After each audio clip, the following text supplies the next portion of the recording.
Changdale s'est progressivement renseigné sur la dame dont le nom de famille était Liu. Son nom complet Liu Jiong, la famille Liu était également une grande famille dans la ville de Loi, elle méritait le nom de courtisement-chef, son père avait travaillé dans l'armée et était responsable de la protection du port contre les pirates. Mais il n'avait pas été facile de supprimer les pirates, et plus tard, on avait découvert qu'il avait conclu des accords secrets avec pirates dans une chaîne, le maître de la ville a été décapité par son père et elle a été asservie Luji, la fille aînée du la famille Liu a été vendue comme esclave officielle. Chengdale s'est rendu sur place avec l'intention d'acheter des esclaves d'écrivains. La situation de Liu Ji a en outre, Miss Liu aurait 28 ans cette année-là, même si elle avait été réduite à un courtisane et était passée d'aristocrate à paria de 4e classe, ce n'était pas que personne ne souhaitait la voir. Tout d'abord, il fallait une grosse somme de pièces de cuivre comme prix d'entrée, puis il fallait écrire un poème intéressant pour amuser-la. Seulement en faisant cela, pourriez-vous avoir une chance d'entrer dans le boudoir de Luigi? Il y avait un rideau qui la couvrait. Quant à comment faire sortir Luigi du rideau, on lui offrirait un verre de vin et lui dirait quelques mots si on l'était. Réussissant à rendre Miss Liu heureux, elle disait qu'elle était fatiguée et en demandait une pour revenir le lendemain. Après avoir répété cela 3 ou 4 fois, c'était au destin de décider si l'on pouvait enfin se voir. Enfin si nous voulions coucher ensemble, il faudrait trouver beaucoup d'argent même s'il y avait un flux constant de personnes qui voulaient dépenser de l'argent pour déménager au zoo. A demandé à la servante de Liu Jai si la courtisane m'y était disponible. Jour, alors que Changdale demandait à la courtisane de lui apporter de l'encre, la courtisane accepta et s'adressa à lui comme à un jeune. Après un moment, le maître Shenji s'est approché et a interrogé Changdale sur ce qu'il faisait pendant que l'homme gardait un œil sur Changdale. A commenté qu'il rêvait de rencontrer la dame pendant que Changdali faisait un poème. Il a entendu un homme à distance, se plaignant de quelque chose qu'il venait de lire. L'homme Kirsten affirmait que l'œuvre littéraire était si mauvaise que même un enfant pouvait le faire mieux. Changdali a juste jeté un coup d'œil et a choisi de l'ignorer. Après que Changdale ait fini d'écrire, il a demandé la servante. Alors qu'il plaçait la lettre avec les petits morceaux d'argent, certains hommes discutèrent du choix potentiel de la dame pour la journée, notant que le zoo avait été présent pendant plus de 10 jours et lui demandant combien d'argent il avait dépensé. Un autre groupe d'hommes a mentionné qu'il avait entendu Zo demander à un expert d'écrire un poème, mais la dame était également connue pour être elle-même poète. Après une longue période de anticipation, les hommes étaient excités car ils anticipaient les résultats. Certains discutaient avec impatience du résultat imminent. Soudain, une servante sortit de la pièce et s'inclina respectueusement et appela Monsieur Wu qui était Changdale. L'informant que la dame l'avait invité. Cette nouvelle a surpris le groupe d'hommes, laissant certains bégayer et d'autres dents incrédules, leur visage devenait là de la nouvelle. Changdale sourit et donna une fessée à Zeus en retour et lui fit signe de paix. Signe lui pendant que le visage de Zo fronçait les sourcils car il était jaloux. Tu as ensuite parlé d'avoir été présente pendant plus de 10 jours à une dispute et a mentionné une interaction positive qu'il a eue avec la dame hier. Un homme a émis l'hypothèse que le succès de Dali pourrait être attribué au poème qu'il avait écrit. Zo fut confus et demanda de quelle poésie il s'agissait. Faisant référence pendant que les autres hommes sympathisaient avec lui et disaient à Zo d'arrêter de trembler curieux de leur réaction. Zo a demandé ce qui s'était passé. Les hommes ont remarqué un morceau de papier sur son dos et ont réalisé que c'était l'image d'un crapaud. Grenouille, s'exclama l'homme en trébuchant sur ces mots selon lesquels l'image représentait le roi crapaud. Certains hommes exprimèrent leur surprise. Et craignant de se demander si le roi crapaud était là, d'autres hommes remarquèrent que ces avertissements avaient été ignorés, faisant référence à ces discussions précédentes sur les capacités du roi crapaud telles qu'une vision de 1000 km et un zoo d'écoute avec un le visage sombre. A lu la note sur l'image qui indiquait qu'elle avait été accrocheuse et agréable aux oreilles une fois. Changdale est entré dans la pièce, il a entendu Liu Jai réciter un poème et a demandé à Changdale s'il avait été écrit par Monsieur Ho. Changdale lui a poliment demandé de l'appeler par son nom, soulignant sa nature décontractée, ce à quoi Liu Jai a appelé son nom et Changdale a répondu avec un sourire chaleureux et amical tandis que Changdale attendait et gardait le silence dans la pièce où il s'est dit qu'il aurait dû regarder Liu de plus près en pensant à quel point une fille de 16 ans était belle avant. Elle a grandi. Liu Jai a gentiment rappelé à Changdale qu'il se faisait tard mais il était perdu dans ses pensées, pensait-il. Qu'il n'était pas tôt pour profiter de l'heure du coucher et pensait que les lignes poétiques de Liu Jai signifiaient peut-être qu'elle voulait sortir de là-bas. Changdale pensait que c'était un gaspillage d'argent d'être expulsé comme ce jet bleu. A demandé à Changdale ce qu'il était. allait faire et Chang Dali s'approcha lentement de son lit à rideau alors que Chang Dalai était suffisamment proche pour pouvoir ouvrir le rideau. Lu Ji supplia Chang Dale de bien se comporter car elle remarqua que l'ombre de Chang Dale était très près du rideau. Cependant, Chang Dale a ignoré l'appel de Liu Jai et a quand même ouvert le rideau en luge. J'ai crié sous le choc. Quand Chang Dali attrapa le rideau et la regarda, il se demanda si les rumeurs avaient été exagérées. Il appela Liu Jai. Un peu humble et elle avait l'air plutôt bien mais il devait d'abord lui poser des questions sur sa famille. Chang Dale lui a dit de ne pas l'être peur et qu'il ne lui ferait pas de mal et l'a exhorté à ne pas crier mais Liu Jai l'a trouvé effrayant et l'a supplié de rester à l'écart et ne la touchez pas au milieu des cris d'un homme qui se cachait dans la pièce prêt à attaquer Chang Dale. Tandis que Chang Dale essayait de calmer la situation en disant qu'il n'était pas nécessaire de crier et qu'il était un monsieur, un homme a soudainement sauté derrière Chang Dali, une forte force est tombée du lit de Liu Jai et l'homme a frappé Chang Dali sur le lit avec un couteau pointé sur son cou et s'est assis sur lui pour qu'il ne puisse pas bouger. L'homme a demandé à Lu Ji s'il devrait tuer Chang Dali. Liu Jai l'a supplié de ne pas le tuer. Chang Dali a juste souri et a déclaré sarcastiquement que il y avait déjà un homme dans sa chambre avec une expression sévère gravée sur son visage. L'homme a présenté son Meng Xiun. A menacé Chang Dale en remettant en question l'intérêt de parler alors qu'il allait mourir. Liu Jai qui les regardait simplement resta silencieux. Zion cria soudainement mourir alors qu'il allait poignarder la tête de Shendal mais puis Shendal a crié en affirmant qu'il pouvait sauver la famille de Liu. Liu Jai a ordonné à Zion de s'arrêter juste à temps lorsque le tuyau a été révélé. Du couteau a touché le cou de Chang Dali mais Zion a exprimé son inquiétude en déclarant que Chang Dale savait qu'il se cachait là-bas et ne pouvait pas laisser la nouvelle se répandre. Liu Jai a supplié Sion d'écouter Chang Dale avant de faire quoi que ce soit. Décision irréfléchie. Quelques instants plus tard, le thé fut servi sur la table et Liu Jai était dubitatif et demanda à savoir qui Chang Dalai était et comment il prévoyait de sauver sa famille. Chang Dalai a calmement répondu avec une autre question demandant à propos de la présence de Sion et se demandant si on pouvait lui faire confiance. Zion commença à parler avec agacement, mais avant de pouvait dire n'importe quoi, Lu Ji intervint en expliquant que Sion était le fils adoptif de son père et qu'il la traitait comme sa sœur. Elle a souligné sa confiance en lui et la protection qu'il lui avait apportée en déclarant qu'elle avait survécu ces jours-ci et qu'il était la personne. C'est elle qui faisait le plus confiance, mais Chang Dale, avec son visage renfrogné et ses pensées suspectes, s'est rendu compte que pendant la journée, il y avait une récompense pour une autre personne en plus de lui et a conclu que Sion était Meng Xiun adopté par Liu. Père d'apprendre les arts martiaux et de servir dans l'armée après l'incident tragique qui a frappé la famille Liu. Zion II a subi une rétrogradation au statut d'esclave. Il est devenu évident qu'après s'être évadé de prison, il est venu directement pour trouver Liu Jai. Il soupçonnait les intentions de Sion et avait peur d'essayer de transformer sa propre sœur en une femme qu'il pouvait aimer puisqu'il avait déjà 25 ans et rêvait pourtant d'une petite fille. Chang Dale a insulté Sion comme un Lu Ji, une personne sans vergogne avide de réponse, a demandé à connaître l'identité de Chang Dale.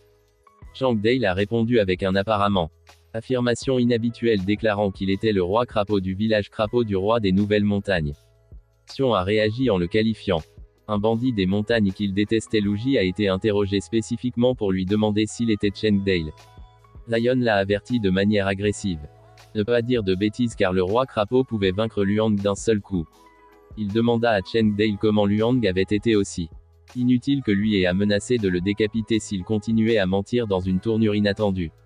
Chang Dale de manière ludique a souri et a retiré ce qu'il avait dit sachant qu'il ne pouvait pas les tromper. Il a admis être un simple roturier de Todridge, révélant son nom de famille Azu et ses noms comme Oba et Vader. Quand il a mentionné le nom de Vader, cela a déclenché une réaction de Sion qui a réalisé un lien avec son père. Chang Dale sourit narquoisement et confirma qu'il répondait de manière ludique aux pensées de Zion alors qu'il était son bon fils. Au milieu des événements qui se déroulaient, Chang Dali a exprimé son admiration pour le général Liu pour son bien qu'il ne l'ait jamais rencontré, il l'admirait depuis longtemps. Ils avaient entendu dire que le général Liu avait été faussement accusé et était arrivé à une telle fin après avoir entendu parler de l'incident. Leur chef était très en colère contre Liu Jai.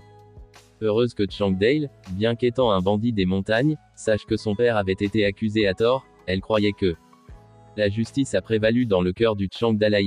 Chang Dali a révélé que leur chef, appelé le grand patron, avait A souligné l'importance de ne laisser aucun mal arriver aux descendants du général Liu, par conséquent Changdale avait été spécifiquement envoyé dans la ville pour recueillir des informations sur la situation. Il a exprimé sa volonté de sauver la vie de la famille Liu, curieux de connaître les projets du Changdalaï.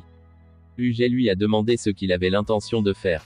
Changdale a répondu par déclarant que maintenant qu'il avait rassemblé toutes les informations nécessaires, il retournerait au fief pour récupérer l'argent qu'il prévoyait d'utiliser l'argent pour racheter d'autres personnes et ensuite sauver mademoiselle Liu. A été stupéfaite pendant un moment avant de pouvait parler alors qu'elle était surprise par la gentillesse du roi crapaud. Sa voix était remplie d'espoir et d'un mélange de détermination. Elle a pleuré en mentionnant que si Changdali pouvait sauver la vie de sa famille, elle avait du mal à trouver les mots juste alors qu'elle bégayait et arrêtait de parler. Changdale était troublé par ses pensées déconcertées par Liu. Après les paroles de Jia, il se demandait si elle était prête à engager son corps. Liu Ji a continué à parler et a dit qu'elle deviendrait l'esclave de Changdale et le servirait pour toujours dans la prochaine vie. L'esprit de Changdali s'empressait d'essayer de faire le sens de ce que Liu Jai venait de dire. L'idée de naître et de revivre dans la prochaine vie le terrifiait. Le groupe des courtisanes bavardait sur les rumeurs qui circulaient selon lesquelles le roi crapaud se trouvait à proximité d'autres courtisanes. Ont exprimé leur incrédulité et toutes les courtisanes n'étaient pas convaincues. Certaines ont exprimé leur scepticisme quant à cette affirmation et certaines on s'est demandé s'il s'agissait d'un vieil homme alors que les rumeurs continuaient à circuler. Le groupe d'hommes a discuté de Changdale en se demandant comment. Pendant longtemps, il était resté à l'intérieur. Des hommes lui demandaient s'il avait réussi sa première tentative tandis que Zhou se contentait de regarder.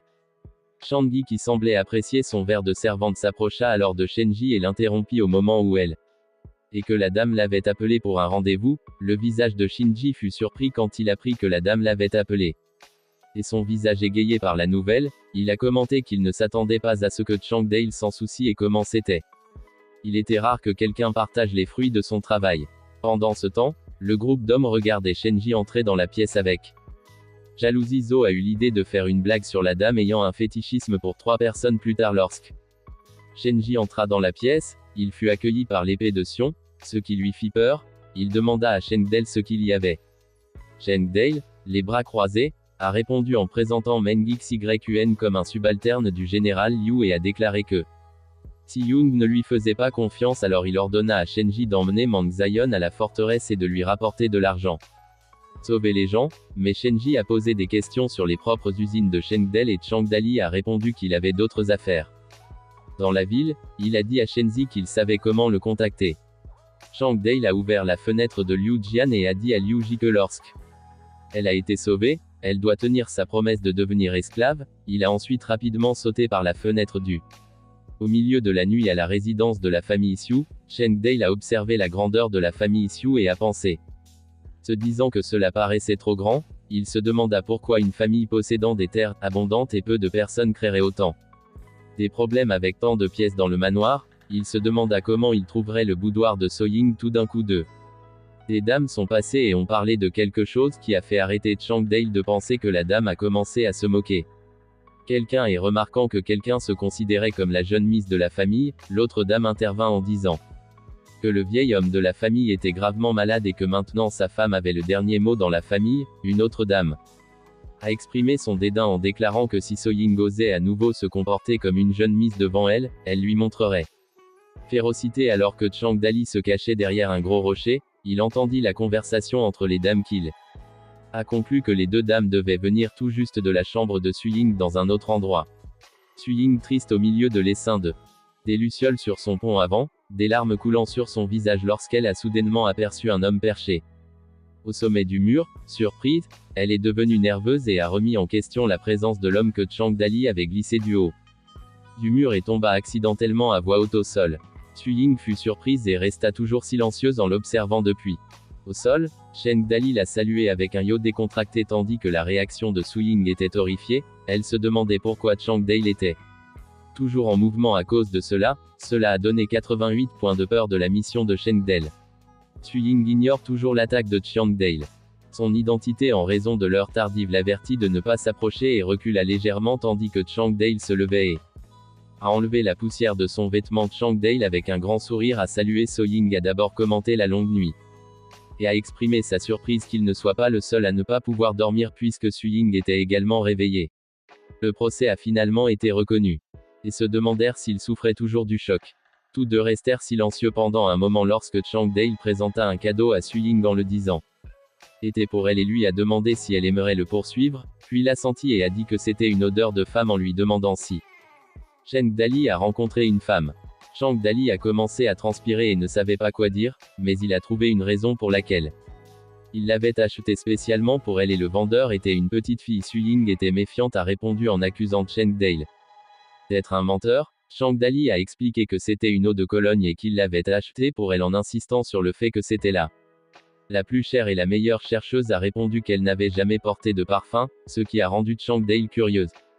Pourquoi elle ne intenterait pas de poursuite, s'est exclamé qu'elle était une beauté naturellement charmante, puis a changé de sujet et a demandé Chang-Dale pourquoi il était là, ce à quoi il a répondu par une remarque légère sur la façon dont il lui avait fait ses adieux depuis King New Mountains. Et comment sa belle ombre avait capturé son cœur, lui faisant perdre sa volonté de manger ou de dormir, a-t-il même ajouté. Qu'il n'oublierait jamais son visage, même au moindre instant, mais Su-Yin, en revanche, rougit et dit à Chang-Dali qu'il n'était pas sérieux. Chang-Dale a insisté sur le fait qu'il était sérieux cette fois et qu'il était venu spécifiquement pour voir comment elle faisait. Il a même remarqué que Su-Ying avait perdu du poids et lui a demandé si elle avait suivi un régime. Su-Yin lui a donné le regard et rougit après avoir jeté un coup d'œil, elle n'a pas répondu et est restée silencieuse. Su-Ying a été volée lors de son mariage. S'habiller plus tard, la famille de la main a été détruite, de nombreuses personnes ont accusé le recours en justice pour la destruction de la famille Han en disant qu'elle était responsable du malheur de la main. La famille Su-Ying était considérée comme un mauvais présage par les Sioux. La famille voulait l'expulser de la maison, même les domestiques de la famille la considéraient comme désastreuse. Chang-Dali a demandé à Su-Yin quelles étaient les inquiétudes de son père s'il s'en fichait également. Elle a expliqué que son père était cloué au lit à cause d'un problème gravement malade et ignorait ce qui se passait. Chang-Dali a fait remarquer que les coutumes féodales aboutissaient souvent à des meurtres. Il y a quelque temps, lorsque la famille Ying l'insultait, une dame la traitait de fléau et avait honte envers les Sioux. Famille suggérant qu'elle devrait se suicider, une autre dame a commenté le mariage de Su-Ying avec le conseiller Huang. Ce qui implique que même ses serviteurs ne voudraient pas qu'elle poursuive en justice. En réponse, il exprime sa tristesse en silence dans le set suivant. Chang-Dale tendit la main vers les cheveux de Su-Ying, les caressant doucement, lui disant de ne pas avoir peur tout en exprimant son mécontentement envers ceux qui l'entouraient et lui assurant qu'il était là pour elle. Il promit de la protéger mais poursuivit en justice. A été troublé par les paroles de Chang-Dali et a demandé comment il pouvait aider, ce à quoi Chang-Dale a répondu qu'elle était sa vie de femme. Et il ne pouvait pas permettre aux autres de l'intimider alors qu'il se levait. Chang-Dale se dirigea lentement vers le mur et lui dit de le faire rester où elle était et qu'il résoudrait tous ses problèmes en lui disant d'attendre son message pendant qu'il se préparait. Quitter le procès a arrêté Chang-Dali juste au moment où il était sur le point de partir, ce qui l'a incité à regarder en arrière et à se demander de quoi il s'agissait.